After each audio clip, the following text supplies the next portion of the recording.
Na kati émission wana ezali émission oyo balobelaka makambo ya mabidi. O Sara lobaka ke mabidi aza na pota na ndenga ki mobali na sima. Na kati émission wana balobaka makambo je crois balobaka makambo Omar T balobaka ya mabidi. Balobaka makambo bongo. Et du coup c'est fait que bato bakata ba parti j'ai l'appel tilo nana appel ya Aminata son père na téléphone nanga. Abenganga na ibisi nga ki ofundanga. Na ibisi en tout cas soki oza na place na finga mabidi. Envoie-moi ça avant qu'il le fonde. C'est pas mon éducation de passer à la télé, de diminuer qui que ce soit, insulter qui que ce soit, je le fais pas. Non. Les gens ont à Belleville dans habitu maman va comprendre mon lobby. Or Belleville on yoka pas si Belleville a valeur na mbongo na biso mon cher. Belleville na mbongo na biso la valeur. Mais pas si nanga na yoka ezali bandi ko ba valeur, ti bandi ko ba ba sentiment. Bagueur latéral, bagueur mo ezanga mutu na makolo. Omoni Belleville, surtout longoli ba divergence surtout anango. Aujourd'hui meilleur scénariste à Nigeria. Aujourd'hui Belleville. Tu bango ba beta featuring un scénario. Et un meilleur film africain du monde entier. Nan appel ya Aminata tilo na téléphone. Na RAB c'était 21h, je crois 19. Pour na affaire wana. J'ai reçu des appels dans Kotang Loba Kumba Touté. J'ai reçu des appels, même des hommes politiciens m'ont appelé. Ils m'ont appelé pourquoi? Pour y avoir un petit keba. Place au Lingo Koto Kokati. Je me suis posé beaucoup de questions sur cette affaire. Je me suis dit, comment Batouba finna kamama oyo?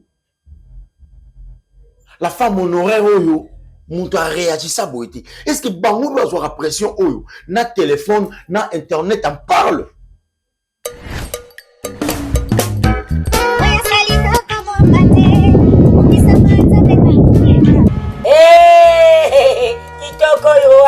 Shalom frères et sœurs dans le Seigneur, l'orphelinat Avida organise le 12 juillet 2025 une grande journée d'action de race.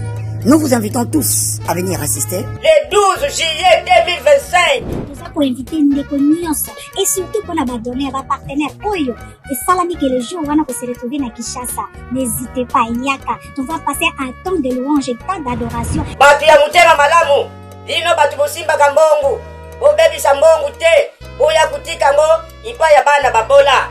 L'Éternel te bénira ces jours-là. Alors, il n'y a pas de droit d'entrée. Le droit d'entrée, c'est pas amener nous seulement ton cœur bien disposé et demander à Dieu de te rencontrer ces jours-là. Retenez que la Bible dit la religion pure et sans tâche consiste à assister le malade, à visiter les captifs et les prisonniers et à soutenir les orphelins. Le 12 juillet 2025. On va danser, on va élever le nom de notre Dieu. Que Dieu vous bénisse.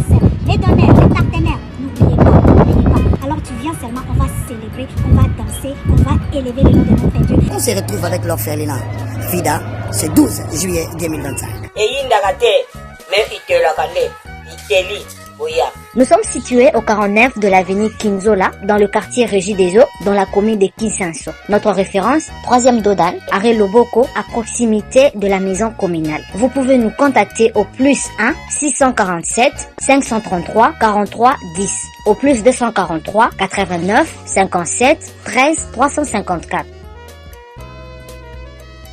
Voilà, tous les plaisirs pour moi de vous retrouver encore une fois dans nos chaînes partenaires, chers amis le spectateur.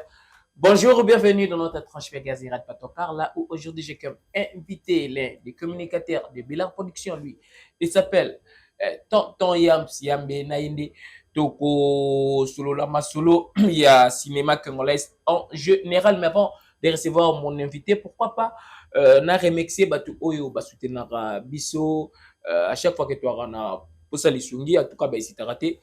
Pour soutenir Bisso, pourquoi pas dire merci na maman Arlette, Douma, maman na Brett Diaz alaka, na français respect, na maman na Chanel noté ma papa José Yazalaka, na Bruxelles, maman Patience na Belgique, maman Eliane, Lumengo Yazalaka, na Charleroi na Belgique, maman na 91, maman Flora, maman a 4 enfants, et Azalaka, na France, maman Florence, pourquoi pas dire aussi merci na maman na ngai Bibi Kamba yazalaka na veve wana na Suisse. Donc voilà, si je suis en commun na bateau bazana simabili bo fongola ngala zo invité na ngai tonto Yams. Bonjour. Bonjour Kosti Kambala. Bonjour Mande Otuba Otap so boje bien na pesi bino mbote. Ngai moko na bino communicateur à Molobeli. Il y a théâtre à Congo, plus particulièrement dans la valeur, plus particulièrement encore personnellement aussi na Madame Belleville oazo sa musana e na ba ndenge ya malamu. Je commence par Maman Émilie Seti Maïnga, orphelinat Vida Jardin d'Éden, où ils ont la journée d'adoration mounene, et journée d'adoration et de louange, où ils ont les 12 juillet, dans l'orphelinat Vida Jardin d'Éden, puis bah invité à Rosalie Belé, dans l'avenue Kinzola 49, quartier Régie des Eaux, commune à Kissin, sous référence Zali Dodan. Troisième de dans sur Komika Wanotoni orphelinat Vida au même moment moi on a biso tous les 12 na 12h 13h to bani milulu pona kokumi sankolo ndeka ezala sanzola. Merci beaucoup aussi dans société et fondation Kaoulou Kondi Kaoulou Biko où ils sont représentés par la présidente Esther Mukungubila. Ils sont représentés par Maman Esther Mukungubila.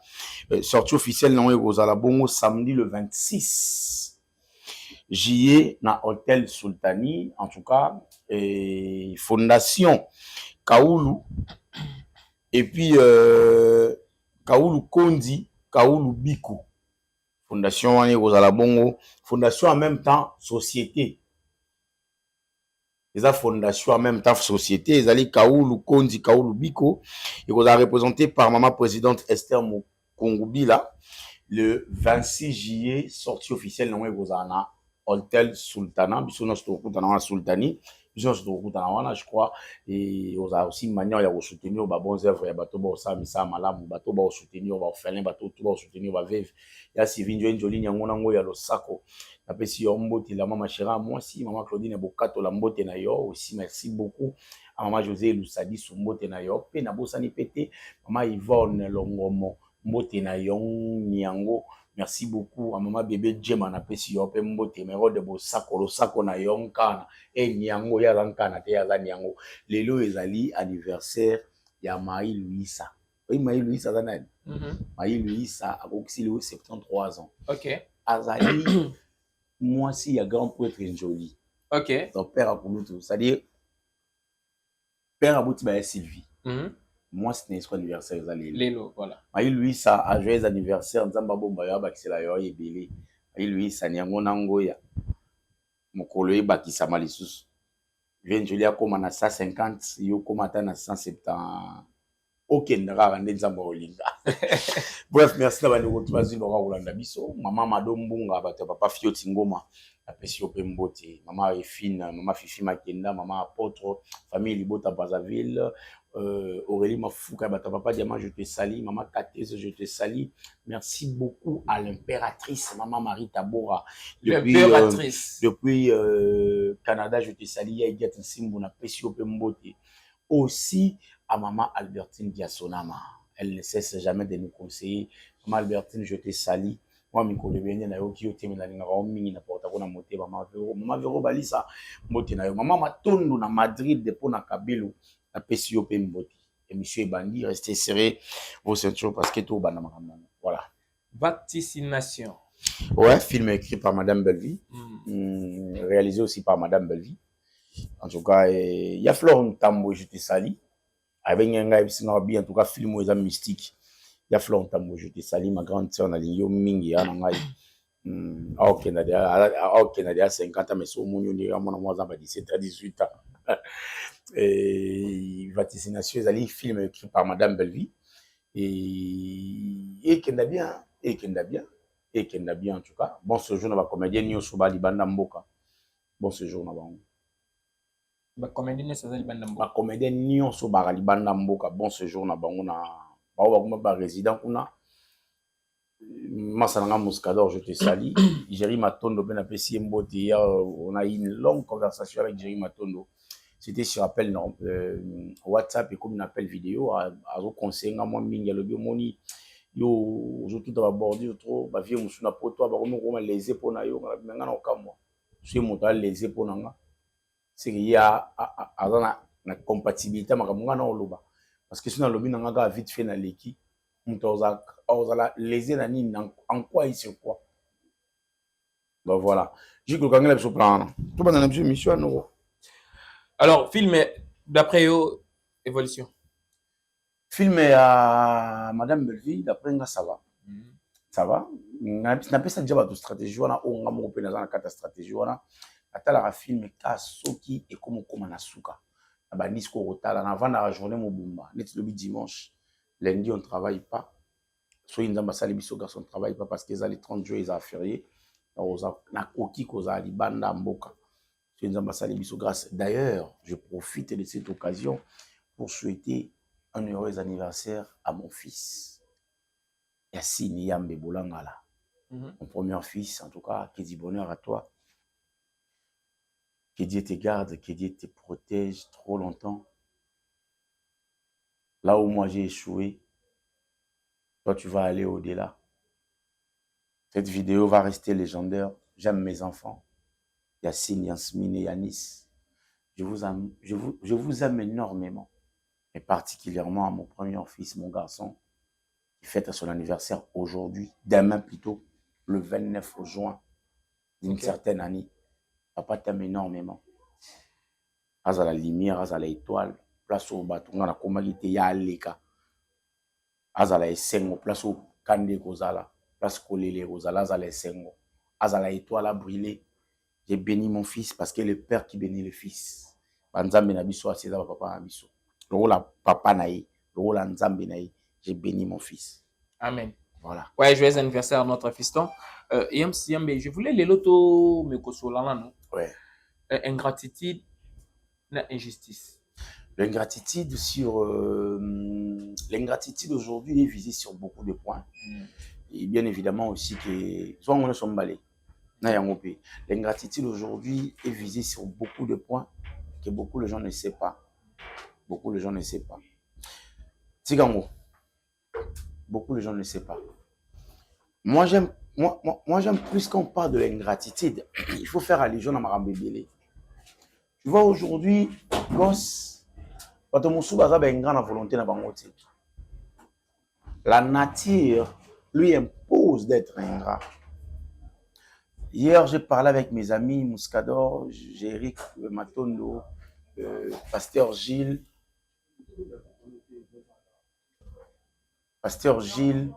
et James Mutombo, le privilégié en Afrique du Sud. Ici, on a biso B50 Azali, alors je vais rappeler Madame Belleville. Et on a eu plus de 2 heures. Imaginez, on a commencé à parler à 23 heures pour finir à 2 heures du matin. Donc, tu as un peu de belé, faut te dire. Mon cher, au moins, il y a une gratitude et l'éducation. Les éducations. Au moins, il y a une sarabiso, ceux qui m'ont fait le loco. Merci. J'apprends chaque jour mes enfants, c'est bonne manière. Chaque jour, je suis avec moi, je connais ici. Allô Yacine, ça va? Oui, ça va papa. Bonjour Yacine, bonjour. Bonsoir Yacine, bonsoir. Ça va? Oui, ça va. Tu vas bien? Oui, je vais bien et toi? Ça dit, au moins, la manière où on a déjà bonjour, merci. C'est le retour de ça en âge élémentaire. Elle est mon gratitude. Si vous avez ingrat, il y a éducation, tata na maman na iba pesi. Tata na ya ibisi so iba pesi loko wanga na yango.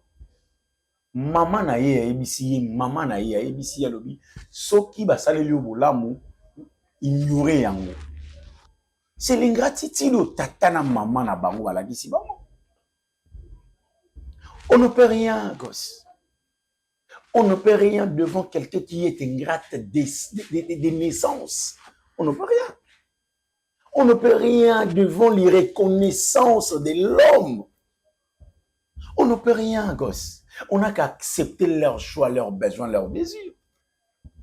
Il y aura un signe tout ça, toujours obligé à le baguer, non? et ba petit tout na zena bango na chaîne na Top Max après un moment na ba petit ngo to kabwani bon na tiki faut on va reconnaissant avec nga parce que na sima ya chaîne na ngepi ça bango piste de solution vie mon robot ça obligé hein mais le mot ra on na lobel on tongo le karma existe.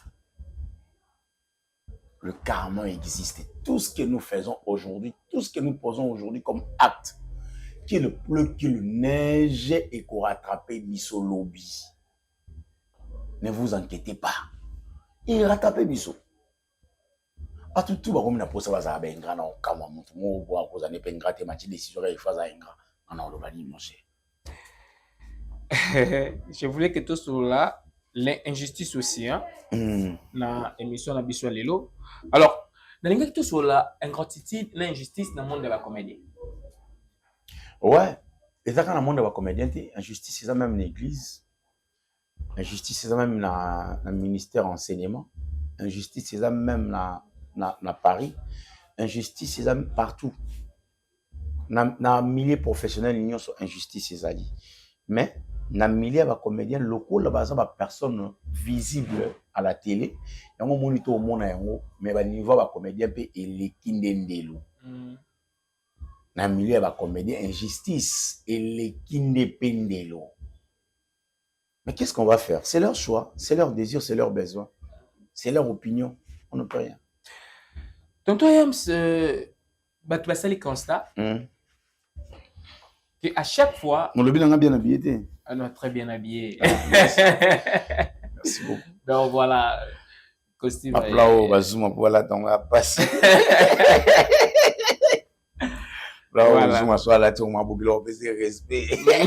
Là, il y a pas là, on dit, voilà, il faut faire fête. Ok. Voilà, Zuma. Zuma. Ok. Non, bah, ça vous soit toi, tu vas Kimbimbi, bah, ça va. Ok. Kimbimbi. Kimbimbi, mais pour là, tu vas faire ça. Ah, bon, Kimbimbi, pour là, tu vas c'est fêtité. Ok. Je voulais que tu le battre, il y a Richard qui m'a dit papa. Oh. Il papa va balbel. Ok. Bon, et c'est pour amuser la galerie, mais l'élégantité coûte cher. Ok. Ça, oui. L'élégantité coûte la cher. La c'est pas facile. Hein? Ah oui. Voilà. Je disais, bah, tu vas saluer constat qu'à chaque fois, un artiste comédien, ceux qui a quelque presté dans SB, après quand ça la film, au moment où face à la tour, il y a une émission, il y a un communicateur, il y a ici là. Pour ça la tour, voilà, bah, il y a un solo, il y a œuvre où tu as ça la tête, mais il y a s'attaquer directement à la belle vie. C'est dit à quoi? C'est l'injustice. C'est l'injustice exagérée. C'est l'injustice à l'extrême, en fait. Gosse. N'a refroidir, va te belé moi, mon tour. Ma soeur, on va na poto wana. Wa botana wa la ville à l'Olotengu. Na o wana mususu wana. Ba batu. J'ai insulté mes qualifications pour éviter autant la communauté, mais azala quand même pour y baquer, ba le belaye. Ba fingi maman Olive Kabila à télévision. Après, c'est Rwanda le coloté, moi le maman Olive coûte na sabolaye. Personne n'a réagi sur cette affaire. Aucun artiste, comédien, comédienne a réagi sur cette affaire. Permets-moi d'avancer. Il y a même des vidéos sur le côté de la chaîne pour migra maman Olive pour lui sur la vidéo insultant maman Olive jusqu'à l'infini. J'ai eu pitié de cette grande dame. Elle n'a pas cessé de jouer ba comédien, même bango Turquie, akena bango Dubaï, ba jouer à Zumisus, akena bango Poto, ayena bango coquette na Barcelone, akena Poto na maman Olive. Moi, je suis na muswali qui na baby donja, akena Poto na maman Olive. Vous comprenez? Mais bandeko wana o ba communicateur wana ba lobelaka sila na Poto, ba finga maman Olive. Yebisanga tango ba finga maman Olive, lokela nga vidéo moko oyo comédien moko s'attaque personnellement à bandeko wana ke bo finga na bino bo simba maman Olive. Personne. Mais Yams na Sarah basali émission par respect balobi maman Olive zwa kiti fanda. Je te dis c'était chaud. Je te dis ça. Je sens encore l'odeur de la patine en fait. C'était du santadé en fait, et ça dit vite. Internet est ziki, ba kati ba chango na ba partout ba kocha. Yams na Sarah ba fini maman Olive. Ma bosani ke mida na ese ba finga mama wana.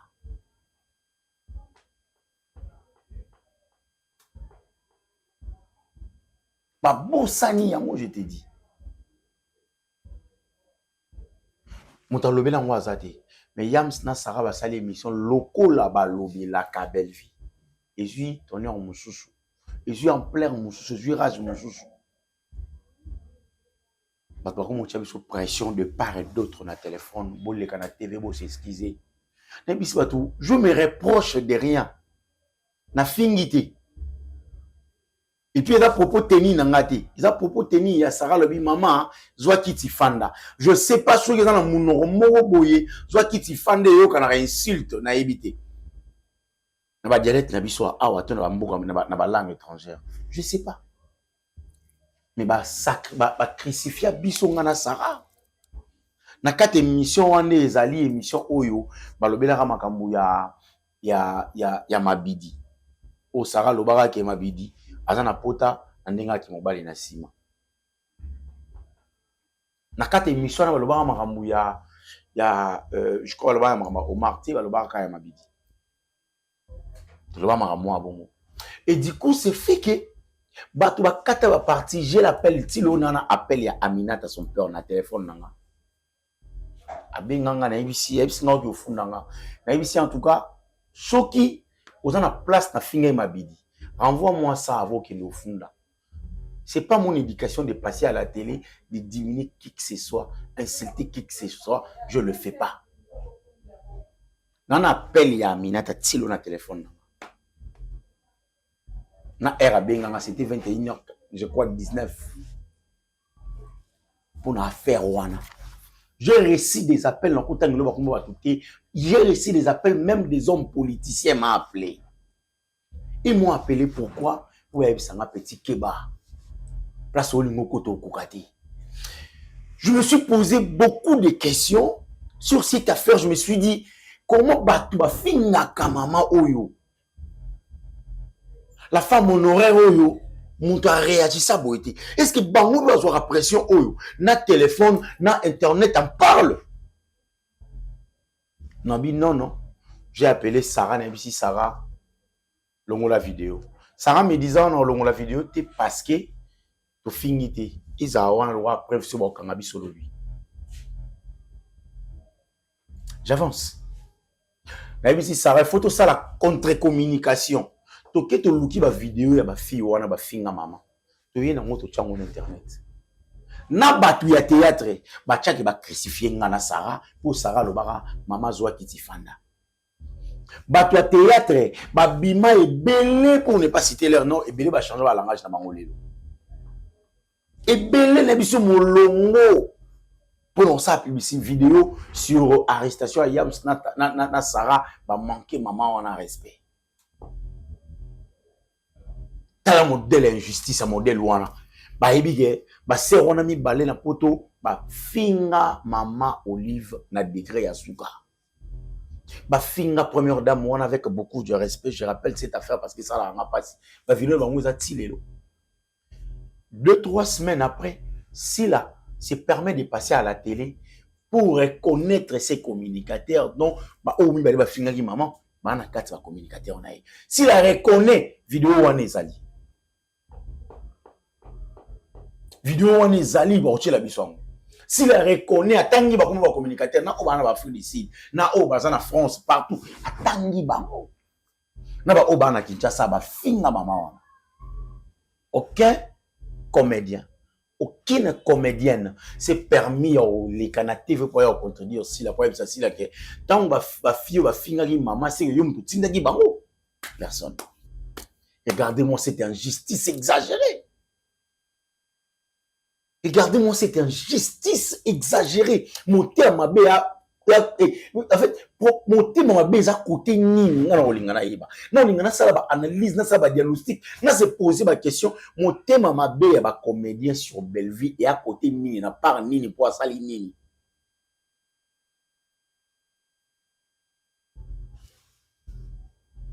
Pour ni les cambochos en faveur, ceux ça si la sala yango, tout le monde est d'accord. Ceux ça Belleville muta sala tout le monde n'est pas d'accord, faut la insulter. On a évité. Voilà, yo éviter tondo sur la likamboya injustice. Sikoyo to betel sur une quantité parce que tout ça ka place mon quoi, toi ka place wana. Après question d'angeza là qui répond d'angeza injustice. Ouais. Alors, sikoyo likamboya ingratitude. Au moment a vraiment comédien moko boye azaki na problème moko sérieux. Belleville kondi aye nos secours naye asungiye mais plus tard tard romona ka aye moto akoya na télévision se supona ko ko finga so na opé so exemple na opé so net exemple ni kona biso fâché na ote komona fâché ben non mais ça quand tu as un autre exemple fâché exemple de choses assis là exemple phare oyebi soki moto osalisa bato kosalisa bato wana ekoma obima na TV même moto azosalisa bato ayoka pasi parce qu'il y a un adage français qui dit soki gauche epesi droite eyeba te. Madame Belleville azalaka très dessus soki baotanga bolamu ne na télévision atunaka ça sert à quoi bolobela bolamu mona saelaki moto moko boye bino boyokaki mpe kaka. Mais c'est un peu différente par rapport à comment Ndewano lobby. Ndewano violera journaliste moko boye. Journaliste a loki à sa l'émission. Il y a aussi journaliste fo na nda kutu kutana nan. Journaliste a kena nda kuba kutana. Pourquoi journaliste a moins minuscule? Quand un journaliste est pas force à s'abuser un journaliste. Journaliste a vu zemi. Ayo luga biso. Ba confrère on est ba journaliste. Baba Niko to ba Niko manigancer problème wana to ke na famille to sololi. Tant on a eu qui eza mona mai nanga le lendemain matin à 6h du matin de chez nous ici à Kinshasa, on a démarré voiture na Kepanae. À cette époque là je crois on va na Matonge Kanda. Démarrer voiture na Kepanae na komi panae na 6h na koti na fanda na mbetu ya vanda na mbetu na kata chambre acha kit nemo canapé nemo fauteuil nemo na chambre na vanda na fauteuil wana ya vanda Nicolas mbetu a expliquer nga qu'est-ce qui s'est passé na bisi na obi aux en tort mais ça les fera réparer même à l'amiable yazo kima la famille nous appelle ba journaliste pour se retrouver pour ne pas là-bas. Quand nous sommes retrouvés là-bas, pas ma fille wana. Bon, manigancer comment il faut que vous fondiez na ONG moboye, oui quand on va faire un viol, machin. Na 8 téléphones na enregistré, na sali voice ba to ba oloba. Ba ba te nga na oloba. Na enregistré na tindeli na bisi na bi. Écoutez comment va toujours manigancer sérieux. Le ko na nda écouter kima. Autre état faire na musika malamiable parce que si va zuyo OK makalo sa prison. Il m'a traité de traître, il m'a traité de tout, bref, je m'en fous parce que sa vie, c'est sa manière de voir des choses, c'est un ingrat au départ déjà. Ma comédien so bengi bango pour na comédien so voyager ba de mon comédien moi tchembo pour comédien voyager. C'était quand la dernière fois? Ma comédie ba tcha mbongo ka pour mutakufi. Tout pour mutazobala li ba tcha mbongo muta bela kuta comédien musuba o chatter. Il a violé ba benga ba comédien ba sali même groupe à WhatsApp Na kombo na SOS ndeko mobali urgence SOS si je me rappelle bien. Urgence SOS ndeko mobali viol. Bato ba quitter ba groupe. Moi je faisais partie ya groupe wana. Na moni comment bato ba quitter. Et puis là on se raisonner ezali a comédie sur ABC ndeko na parka OK makala mam na tinda ki a violer. Langage va comédie ou yelo a okumisaka. Atuna Thérèse Tchelara combien? Thérèse alobaka nini tomba yebisi ke bakangi ndeko no asaka théâtre à violer. Ah OK ni parquet. Thérèse alobaka nini nako? Atuna ba collègue na nakati ba groupe na ba yibutu bazakiti. Tomba bakanga rai. Lelo basangani kaka pona ba tirer sur Belleville. Mais biso to plaider pas Belleville à l'époque, je me rappelle Biwa Belleville dans Kandakanda Gambela Chaba, Gambela Éthiopie. Belleville a mis si mon naï à qui a pesi. Est-ce que Belleville m'a violé les journalistes? Tout journaliste on a des journalistes à Belleville. Azaï communicateur à Belleville. Journaliste on a. Donc comédien a joué à violer à l'air où je pas Belleville. Non. Les entre nous comédiens, entre nous frères, tous s'entraider. Mais le sous ingratitude des arango, c'est normal. C'est normal. Il y a un moni bateau par ingratitude avant ça rater la vie. Il fait grâce à qui il veut. Il fait grâce à qui il veut. Et puis, Nzambazara résistant devant orgueil. Devant un grand Nzambazala rati.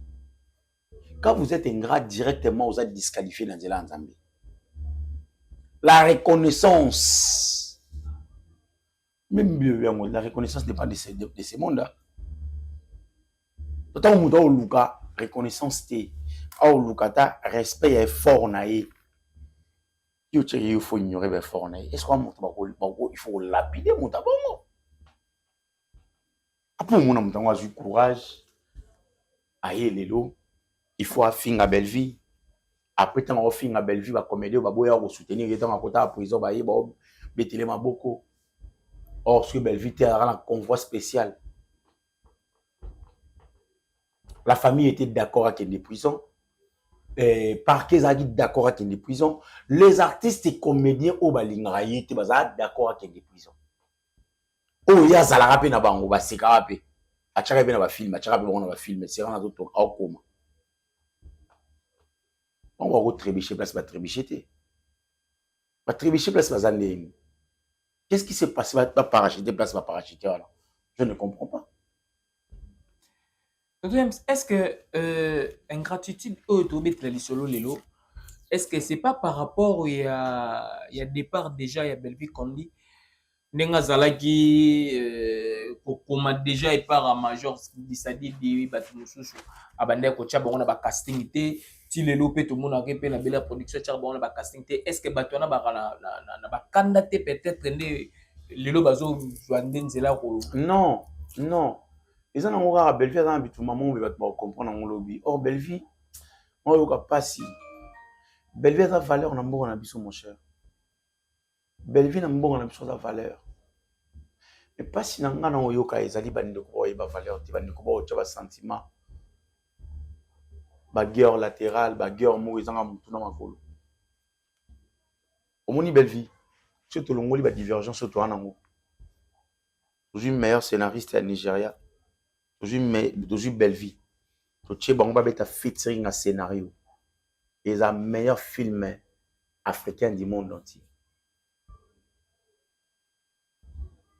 est-ce que gros salama pe et on a vu et salama na effort ya Belleville et Mogo mais et salama surtout calculer et salama na effort ya communauté congolaise mobimba na effort ya Basila ba Vincent na effort ya ba Thérésia moni bato balinga Belleville batia Belleville ennemi na bango. Or il y a pas l'espace, il y a pas d'écart, on ne peut même pas mesurer si ça vaut combien d'écart entre Belleville et Silla sur scénario. On ne sait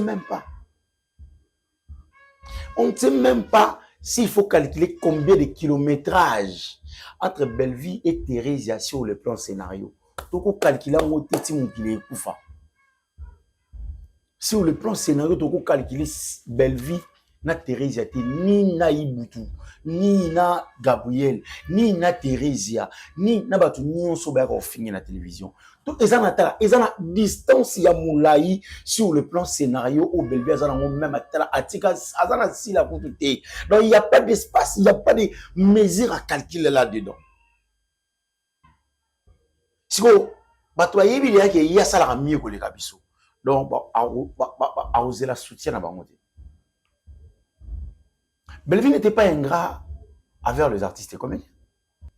Nous ne sommes pas obligés, mon cher. Nous ne sommes pas obligés. Nous avons déjà quand nous avons un théâtre, tout dans la bisoté. Tout ça là, tout ça là, pour toi bien imité. Mais tout ça là, pour tous espaces au là. Parce que y a un espace tinga ben personne espace parce que y a massa ngate ou vient nga ngana petit na mwana na bando motizate tout soit na bando motizo répondre soit tu as petit ngamo bref tout ça là il y a pas match. Mais l'ingratitude de l'artiste et comédien vers Belleville, c'est ça pèse.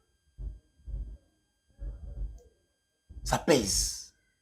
Avec au secrètement au barisia ibsanga. Que il était là qui n'a qu'à t'imitacher la Belleville vraiment lui va acha baris na programme.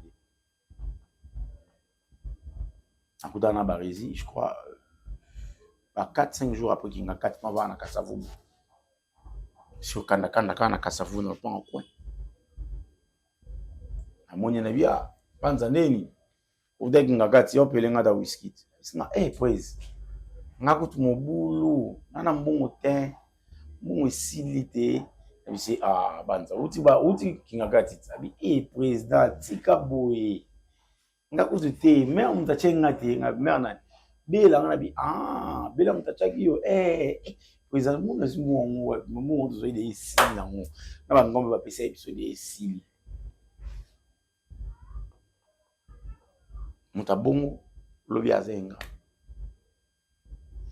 Mais pourquoi Kengati? Pourquoi Belleville? Zuma, je crois qu'il y a 3 fois, si je m'abuse pas, pour la première fois qu'il y a 4. Zuma ndoya shinga na palin. Akanda Zuma ndoya shinga na palin, to koti to tourner, abimia kei. Sebe to mbagi me olamba badi to lepe badi vite fait. Akei Zuma mutu na ngama. OK. Do anoya mati na palin adami, ngande palin na ebeti. Palin Zuma ngande na ebeti. Il y avait quand même parlé parce qu'il n'a pas les na principal vraiment. ROIA Shinga n'a parlé. On n'a pas parlé. Pour d'amener foufou. On a massa mora l'air, on a dit bandi ou un caméraman. Mais battu sur massa moi qui n'a pas parlé.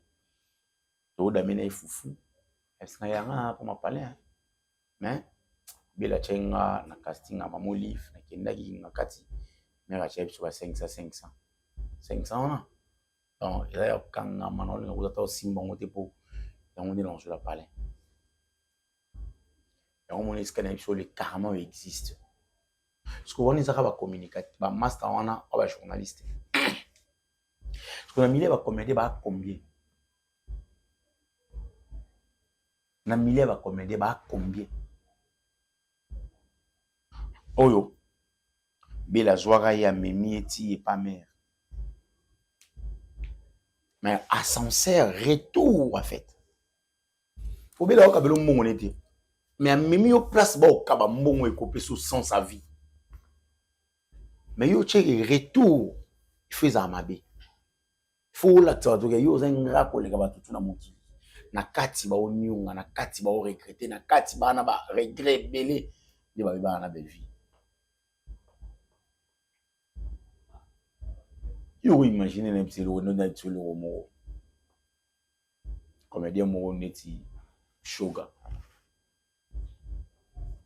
On a vu là Shoga vient là par rapport à âge. On a que ça 30 le 14 décembre, je crois on a que ça 39 ans. Je crois. Ouais. On a voté le 14 décembre 1986. Tu comprends? Sugar avait l'engagement. Maintenant, regret na très de signe comportement Sugar qui est dans Angola pour ne s'imiter à Keiboé et s'imiter à Keitioki avant na Tioki et s'imiter à Zongi Kini Bunza Basali grâce. Moi j'ai bon Bunza Basali grâce s'il faut dire comme ça. Sugar s'est retrouvé en Belgique, a commis Belgique lobby sur à Paris. Tant a commis lobby les lomba moi qui na fauteuil jaune pas ya mingeniema. Ba ya mbaye pour diminuer belle vie. Dans la sens à comédien. Comédien, il réfléchit. Parce que belé, à comédien, il réfléchit na poto. Mais est-ce que c'est sûr et certain que Christian Shoga y est Aza Abakouk, non? Parce que tout le monde a dit si la pour ça la message naé que bana ya Europe ba yamba no na bangwazali. S'il n'était pas hypocrite, il y a dévoilé Christian Shoga. Christian Shoga était hypocrite. Christian Shoga a la vraie théorie ça bato que Abakouk. Tout sur le lot mon pembe. Avec tout le monde ngana pas mogo ngai na tout ka batuté na lo bande vérité. On doit remonter en tout cas italika yi na lo ba vérité ngana mongo so ala na pom no siki tukutana ite gos to kutanite nguna la na pom no mutema na ko la na pom no mutema dina omundi na okufa nango ezala juste ba opinion nge panza mi ponyo la na pom MK panage uzaki naye ibani ndeni na okukati na vina ngana okukati biso ba mongo to akabongo ti na libere mutema na tikali polele to so lelo mo vite fait. Oui, mais toi, le comédie, il va filmer. Oui, pourquoi? Parce que ma toi, il n'a joué par les Abakouk TV. S'il a utilisé Vincent, ou Vincent, le qu'il ma étoile. Ma étoile a accueilli tournage, a tourné dans l'épée. Vincent a mis la caméra dans live, a dit représenté ma étoile et pas Abakouk. Abakouk va sali capture, baye nango aussitôt va présenter pour même pas 40 minutes. Baye maman va bandi live, va bandi film la Bellevue. On poser question. Ezali Bellevue m'a joué dans les Abakouk, tu sais ma étoile.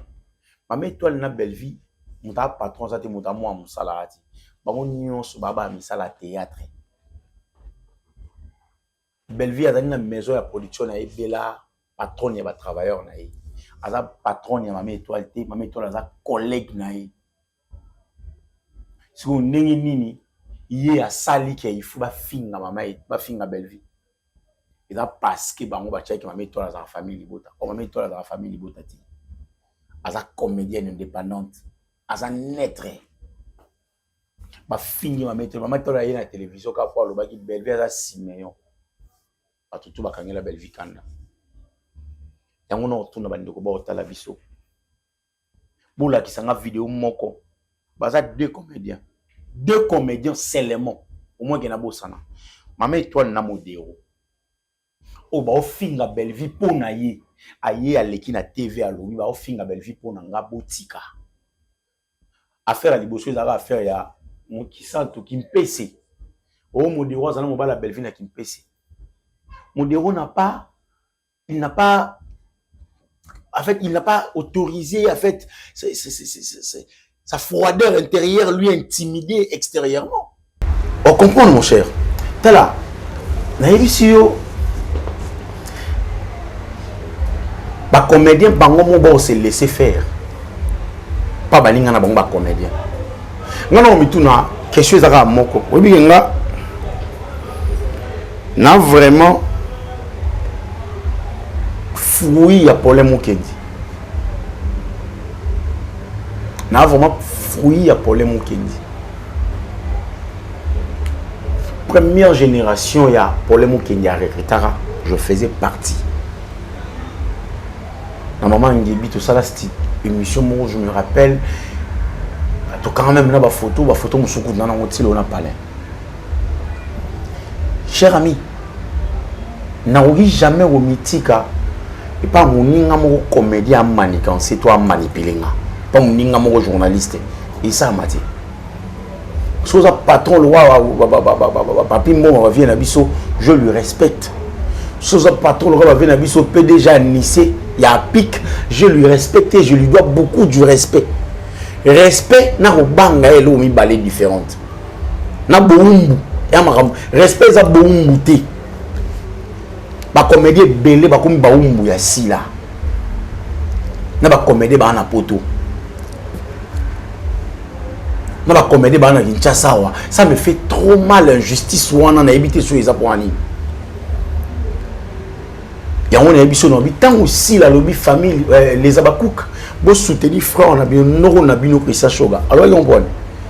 Pour Christian Shoga azwa cadeau to bakabele mbongo te pas dina shooter et pas pêcheur va kabelete et pas mille esprits ba fanatique ba mille esprits ya Cardozo va kabelete ba yam se choupe baza ba kabele ndeni famille libo tapé baza ba kabele ndeni parce que ana casquette to azaki na ngwa ya hypocrisie tant comme na poto tcheki fa démarrer belle vie entre belle vie et si la nda bomi théâtre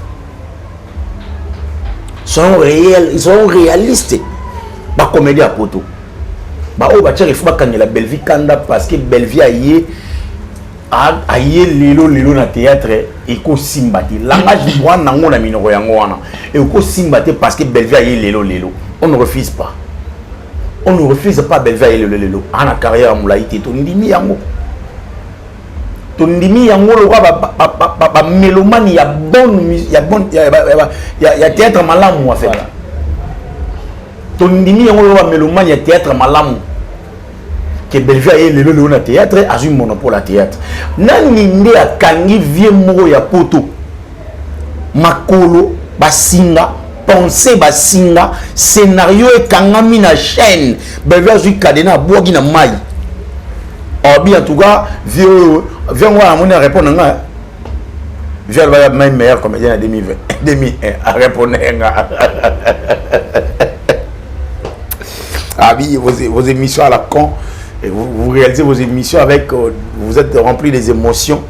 Et bon, à la vieille, on l'a dit, à la vieille, il y a calculé une mabé parce qu'il y a une insulte, on a chacun insulté parce que quand tu parles de l'émission à la con, ça dit la con, tu veux me dire quoi?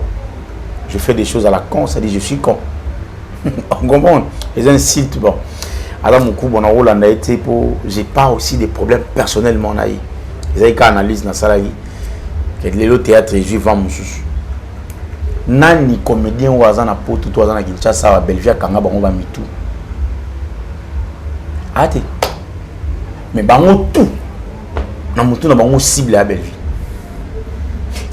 pour nini parce que il fallait qu'il vienne à biso Gilles Bavon azalaka rappel à son âme il fallait qu'il vienne à biso Rémi Kilola azalaka kana production. Or chaque chose a son temps, apprécier l'homme à son époque, dit-on.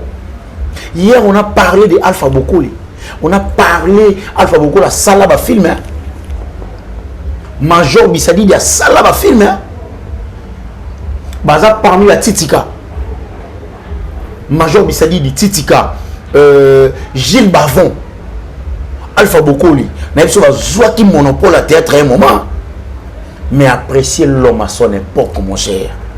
So lingi nzamba fungola nzela na yo ndima epoka baninga ya yo so le comité ko tia monter à mabeti ya ono tu na Thérèse ya comité to ekoma ya zaki distrait ya dudu soupe e comité to ekoma ya zaki distrait parce que monter à mabobo o tia la Bellevue non comme moi personnellement là on parle de l'injustice n'habité Bellevue tini comédien nini ko va na poto pour aux alagara na poto.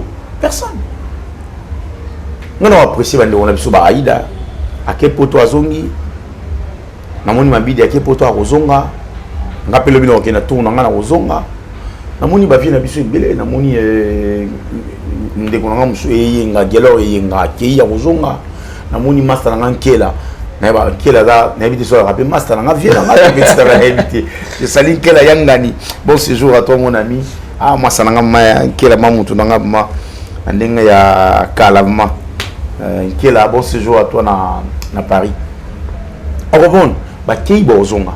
Je suis très d'accord avec la comédie ba kendaka bongo bazonga. Et matisa respect. C'est-à-dire comédien na visa il y a 4 ans, Aïda soit une possibilité, à fouti biya Keina et on est tranquille. So ramener ko ça na 3 mois, na 2 mois et demi na poto na va na après dans zonga. A Keina ça tranquille. Mais bana ba chaîne na bango. Et le YouTube est libéral, mututu on a possibilité aux la chaîne na.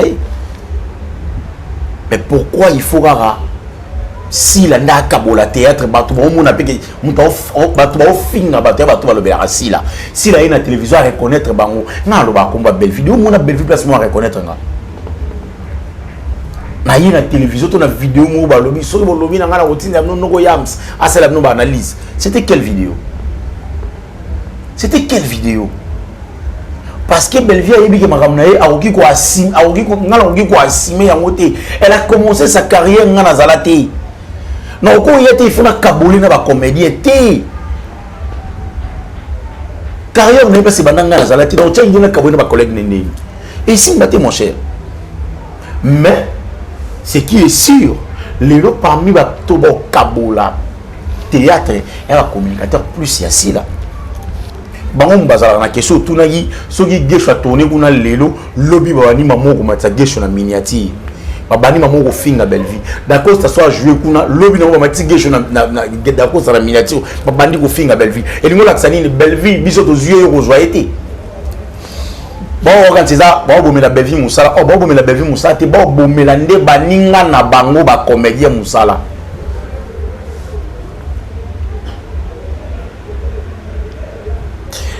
Voilà, Yams Bazo, Boumela, Baninga, la Bango Moussala, car par rapport il y a injustice ou ingratitude, dans mon équipe, parfois tout est sur moi vite fait.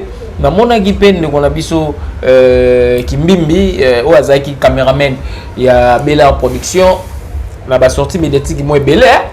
Moi belé azoleka azolo bapé moi belé batu ba oyo kai parce que il fait partie ya batu oyo bazaki pembeni ya madame Belleville waza patron na yo azaki pe patron na ye mais ayeli biso likamu mususu awa ya carnet alobi carnet moko magique parce que azolo bango na façon na carnet moko magique au Belleville abandé ko signer bat est-ce que pour au signer carnet ngwa d'abord personnellement on a évité garçon soit qu'il n'a pas de chiki et on a moni ba père na ba mère so imbunga osumba lupango eza osombi so eza te za mbunga otangi sabana ba chika malunga yango ni mapango oyo bongo tika na mo faut tangi sabana et puis na chika bana cha rigueur bana va comprendre que papa na biso ta lobi so razate attends service on chic c'est important oui ndi wona bref on est mutu ni salarati masola carnet za na film langa on est singa kala mingi no bana ba film na Top Max zo bana ma film kala mingi ba tutu balinga nga baza calme no bana ba vidéo ba Top Max oui bana ma film c'est Top Max te bo so chaîne mon chouchou ya comme on Sikombozi TV oyo ezo ya na ba théâtre bandeko ba otalango bandeko ba ozape d'accord et ça écriture Yams bref ndeko wana gelor naebi vite fait mais il y a comme 2-3 fois dans la émission on est monté ça la bien tenir qui bout il y a comme 2-3 fois on est monté ça la bien tenir qui bout c'est que j'ai compris oui bini bato baza égoïste bato ba mité amabe tant oiseau loba que a signé ça vient d'ailleurs je salue Omar Carnet. Ce vieux on a na ebelier. Attends na 1 minute yo lo baté puis lo baté. Donc ça reste entre nous. Ce qu'il faut savoir est ça, mon temps a missing bon. 30 000 $. On a tourné film. Si on avait gosse, on reçoit 5 000, tout 6 000, tout 1000. On a commis un agenda 1000. On a carnet, on a commis 1000. Na lo bangi lo mo ba lo bela mabena ba lo bela yo mabe ba kuto na mabeti ba lo ba belvi ali ra miku wati oli ngoti belvi ali ra miku ba feti so ba feti si ba pesa belvi ali aka le lo ba yesu na chantage ya carni belvi ya na carna sini saraba tout temps abimi simbongo na ye ala a besoin d'accord ça joie qui sent a comment qui sent na carnet sans enveloppe il faut d'accord ça signer na carnet pour lui permettre à la convaincu que d'Acosta joie qui on a signature on a yé ma bezani ils a ordre mon salaire pas si le papier ça mbota ma casse y a moi mon étrange et puis c'est quelqu'un qui n'a pas la personnalité garçon a la personnalité t'as la moni nganya na lobela belle vie a benganga te na lobela belle vie je vis à elle de valeur na mon respect à monter pas belle vie. Je vis comment elle considère les gens. Je vis comment elle ngarabato. Je vis comment elle aura pour moi monta comme si on prend naïe. Na moni lo lenga zo sa amusala naïe ou le belveza parmi les meilleurs scénaristes ya Congo. Soit ça premier ta deuxième. Na ba titre wana nyonso wana mais ana azana na bokiti samiwa azana ngwana. C'est par là je me suis inspiré de cette dame. Je me suis dit je peux l'accompagner. Je peux la soutenir. Batirangate pour na longo pas Belvina qui est pas si là non ça la moté c'est pas mon éducation c'est pas c'est ils ont ndenge na ngate si là et comme il na longo pas Belvina qui est pas si là celle le bas sendi qui l'enfant celle le bas sendi qui le fait moi je le ferai jamais ce sont les rien que des bas sendi qui le fait bango nyonso wana ba na tango ba sendi les gars mon sendi mida comment il s'appelle Barizi Musendi Moura Musendi Malika Musendi basé bello nyonso bazaki pas belle vie ba comme pas si là bateau sans valeur bateau moto sans valeur insulte théâtre jusque là hein insulte théâtre jusque là. Voilà, Yam Storo Gende Malembe na suka émission na biso na sur quelque question oyo ndemo tere kabulanga non émission lelo tout le monde qui le qu'on a biso Vincent parce que on a c'est OK question on des kabula biso mbalé tout le monde qui ne qu'on a biso Vincent malgré selon lui ndenge aza na ba problème personnel na belle vie selon lui mais ils a ko arrêter pour reconnaître grandeur et écriture il y a cinéma congolais il y a belle vie qu'on dit et tant à l'obarango lobi à l'obayango ils ont tout droit na motema na ye mais tant à mationnaire loko wana nana tanga komba sila te parmi bateau ba komara makasi. Est-ce que ça a un message à passer? Toujours tenir et rigueur, il n'y a pas trop longtemps sur ma fameux BG tout ça, ma surveillée, ma étoile. On a eu vraiment le temps au traité, au tenir et rigueur. Il y a Zolo qui fait ça va comédien. Je crois qu'il y a Azan on a vu ce journaliste, il peut le faire. Il y a ma BT, il y a Kokan, ça va comédien, Maïcha Park. Et ils allaient rappeler kaka je crois que un journaliste ndazara na auteur na monopole urbain ba musicien tout bakuta n'est pas yemei et pas y avait na biso à l'époque. Bref, idée za mabete, idée za bien, mais manière de faire les amabé. Il a compris que à seulement berrer et belé, obi que Vincent s'est permis à roloba personnellement na belle vie que ngana na problème personnel na belle vie. Vincent Baouelani et le côté Baouelani. Par contre, cher ami Vincent, il a personnellement des problèmes avec notre frère Bob Molema. On a le barangoté. À notre 15 jours, on a escapé Bob Alobi et moi j'ai des problèmes personnels na Vincent. Bob pas le bien en entier. Ça reste close, ça reste voilà. Ce qui est la manière dont il s'est décidé à rouler bon, le gars s'attaquer nanga, faut n'a pas bongi ça pour na belle vie parce que dans la besoin lobby na yo quand si la belle vie. En tout cas, ils a démarche à malam. Ils a démarche à malam mais sikoyo a obanande wapi. Parce que belle vie pas comment on va méfier, à comment on va méfiance à Vincent pendant qu'on se reproche l'autre mais Vincent le bagage a un problème personnel na belle vie. Belle vie par méfiance. Parce que si la loi est morale ou la belle vie, pour belle vie ou si la loi mon nzambe a aucun été, parce que déjà ton pasteur de la foi bengara ba une église belle vie longola ma kolona ina ndaku na ya ki église à pasteur de la foi. Na idée que ce bon sangisande on nga to yokana na église. Roi si la sala en moté, belle vie non plus. Parce que je suis entend nati. Ngana lo ba bona Vincent personnellement. Amo to aza humain avant le balikambo contrôlera monoko et bien t'as rappelé libaku. Et puis deuxièmement tu vas faire si la té parce que tu dis que si la comarate si la mo pas bon barata na ko sanction na kala yem ta komaba scénario depuis kabona Jean-Paul et c'est fait que Jean-Paul a kenda na makambutu voilà. Si la commandé, si la idée, parce que idée, dans scénario, il y a deux choses différentes. Idée, au groupe, c'est 30 minutes. Mais scénario, comme ça, il y a 9h, 10h du temps, c'est-à-dire épisode à 1h du temps, 1h du temps, il y a 10, 12, 15.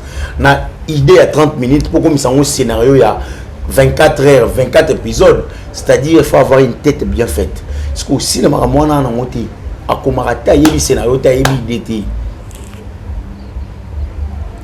A comment un scénario a idée. Or on a place si les frères ont tapé forcément les capacités à Belleville, atelier au Belleville salarié, il n'y a pas quota sur moi leçon. Malheureusement. Ah non, disponible à la prochaine occasion. Mais Vincent Lobika à vérité. Voilà, la prochaine occasion, Vincent Lobika à vérité. Tu as commis vraiment dans cette émission. Dernière mot, pour aussi cette émission. En tout cas, on a vu ça va comédien tout va finir on va comédien batika parce que bon finir va comédien parce que il faut beaucoup de la sila pour crucifier belle vie. Jour si la belle vie va au solo là. Il y a Gabriel Sougandé. OK. Jour si la belle vie va au solo là parce que si la belle vie sur le solo li ngana ozaka na matière. Pour ngana journaliste. OK. Nous en avons en matière. On comprend ce que Gabriel Ozanani, Thérèse Ozanani, ni Bouto Ozanani. Il est temps de construire votre carrière. Créez vos chaînes YouTube. Beaucoup ils ont la possibilité de vous regarder aussi. Beaucoup de chaîne, vidéo, la chaîne, vous pouvez savoir la bino. Pour le temps aussi, c'est clair. Non, comme maman Moukoulwa, Thérèse, Andimaza Moukala. Là pendant qu'il y a un combat à la chaîne. Bijou la maîtrise, vous maîtrisez ta liba la nette, liba les koufi. Mais je au fin la belle vie. Nzambalou là et pas dédicace pour aussi ces missions mon cher. Merci beaucoup à maman Yvonne Longombo. Merci beaucoup en tout cas maman Yvonne Longombo. Le sac on a yoni yango mkana nango ya le sac on a maman Yvonne Longombo. Merci beaucoup aussi à Yassivi Jolie yango nango ya le sac. Il en a pas merci beaucoup à la maman chérie, moi aussi on va continuer pour Katola, maman José Loussadis. Merci beaucoup à maman Mado Mbunga, moi aussi à papa Fio Tingoma depuis Suède. Parmi les Fio parmi les comédiens très respectés en Bogo. Il y a Fio Tingoma, Bazali Nabaya Dali Gitamba la paix à son âme. Bazali Nabaya Jani Faye. Ah là là. Les gens sur la biso rabattu bien ok na bango malora ba dadi kitambala problème à monter mais ati il y a des lettres ça y lilo na ba te ngana muta sila ngana muta belle vie il y a des lettres ngasa ngodi ya Jani so azaki tilo na ba te ngana mu ta sila ngana mu ta belle vie ako sango ti ba yu mo ba to ba sans esprit wana yu mo ga boza na ngola olongo ko mi koto apoko mi yo voilà na linga kasila ako sila pesa modo de pa baba ku ki pe no na bino shoga voilà merci na ndeko ni meke pitese la lelo merci la batbagi na simabili po na gos Candidi Kambala na tonton Yams Morabe communicateur ya bila production to kuma na banda kuna bino to pesi merci na Dadju merci na Dadju pourquoi pas na réalisation ya Migra Malunzi merci na bino je dis merci na base à Londres je vois la maman chérie moi aussi maman Kodubo Katola maman José Lusadiso ya Sylvie no chakayewana ya Sylvie Njoinjoli ya Sylvie Njoinjoli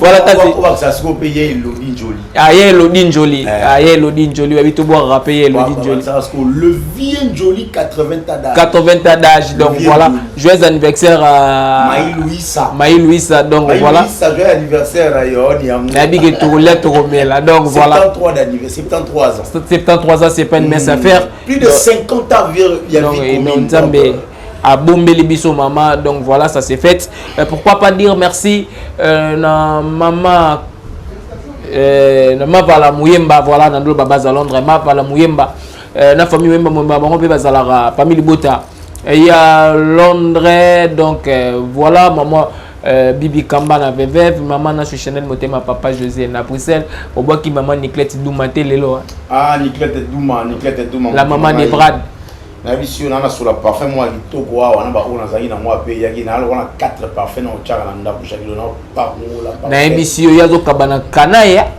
Niclette Douma ah ouais 4 parfums te na zo ga parfum mo Niclette ndalo ba ite en tout cas no kufuna tindo parfum mo wa parfum pour Niclette ta famille bote solo na émission tant tini parfum mo retomba ki be siko na 4 parfums mo zoya et comme le roi 4 donné na za na émission voilà président Jacques Naivry respect là maman na biso Hélène maman biso Hélène Lumengo yazala na Charles Roy respect na yo maman patience maman na ngai ya 91 yazala na 4 enfants maman Flora yazala na 4 enfants yaza maman pena ya bana azala na François na respect na ye base TikTok la namoni maman Sora Shuker maman Marina Godwin maman l'impératrice maman Marita Bora donc respect na yo maman Iget Sim ah ok yazareb ya Canada donc la famille Bota bakisi pe siko susu ya Flor Tambwe ah ya Flor Tambwe mais il y a base famille Bota na Londres mais maman tourne na maman tourne en Espagne mais Cabello nga ba otuna Cabello mami aïe Panzana Madrid wana bon ngamo ya Madrid wana kono ya no ça vite fait kono mona pe mona parce que na mona France mais para français ko fona mona sco mona nga ya moi sina lela mais je m'appelle la rapport français voilà tanti que maman ya la lolo timbiki standard timbiki maman no mo penge bango bazalaka na États-Unis maman na Chanel Motema papa José azalaka na Bruxelles libanga no mute 6e mission non libanga ne 6e mission mais na ko so na maman social famille tambu la quête yazara na Paris wana pena dans petite sœur propre ya pitu tambu donc libanga la mute 6e mission tout le monde va essayer ko yasima bye au revoir.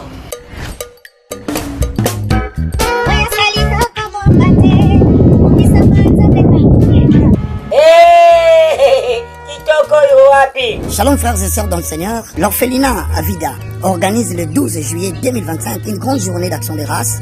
Nous vous invitons tous à venir assister. Le 12 juillet 2025. Tout ça pour inviter Ndeko Nyonso et surtout pour la donner à partenaire Oyo.